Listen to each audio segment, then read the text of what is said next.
अस्सलामुअलैकुम बच्चों, ये उर्दू पेपर प्रेजेंटेशन का सेकंड पार्ट है। इससे पहले पार्ट में आप अशआर की तशरीह देख चुके हैं और आज हम इक्तबास की तशरीह देखेंगे। इक्तबास की तशरीह का सवाल हमारे पास सवाल नंबर 3 होता है। तो सबसे पहले हम सवाल नंबर 3 लिखेंगे।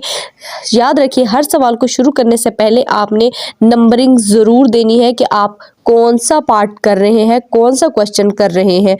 क्वेश्चन नंबर 3 आपके पास इक्तबासात की तशरीह का होगा।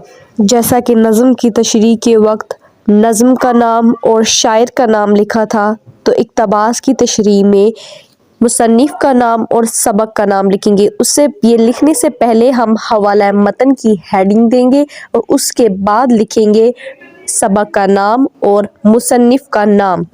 जो पैरा आपको गिवन होगा वही बताना है कि वो कौन से सबक से लिया गया है और उसका मुसन्निफ़ कौन था।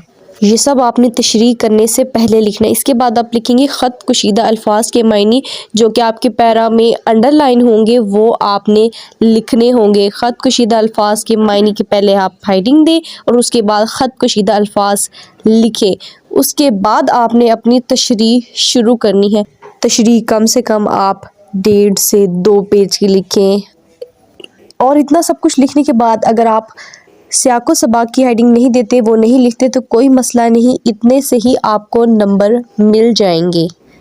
तमाम हेडिंग को आप अंडरलाइन करें, इससे पेपर खूबसूरत लगेगा। और ये लाइनिंग आप पेपर करने के बाद भी कर सकते हैं जब आपके पास टाइम एक्स्ट्रा बच जाए। वैसे तो इतना टाइम होता है कि आप अपना इजीली पेपर अटैम्प्ट कर सकते हैं। इस तरह 2 से 3 मरतबा इस पेपर प्रेजेंटेशन की आप प्रैक्टिस करें तो आप भी इस तरह पेपर प्रेजेंट कर सकेंगे इंशाल्लाह।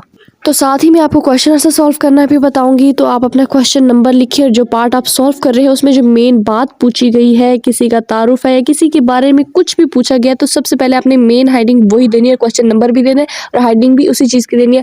अब 2 से 3 लाइनों में आप प्रेमचंद का तारुफ दें और उसके बाद एक लाइन लगाए कि आपने ये क्वेश्चन ख़त्म कर लिया है। उसके बाद फिर सेकंड पार्ट की देर, उसमें जो मेन बात पूछी गई है उसकी आप हेडिंग बनाएं और उसी का आंसर लिखना शुरू कर दें। तमाम सवालात को आपने इसी तरह ही सॉल्व करना है। उसके बाद इसकी लाइनिंग के लिए मैंने ये मार्कर इस्तेमाल किया जिसको मैंने दरमियान से कट कर लिया। इससे आपके पेपर में लाइनिंग के लिए ईजी होगी और साथ के साथ आपका टाइम भी बचेगा। बाकी सवालात अगली वीडियो में। अगर वीडियो अच्छी लगी हो तो लाइक और सब्सक्राइब कीजिएगा। Thank you. अल्लाह हाफिज़।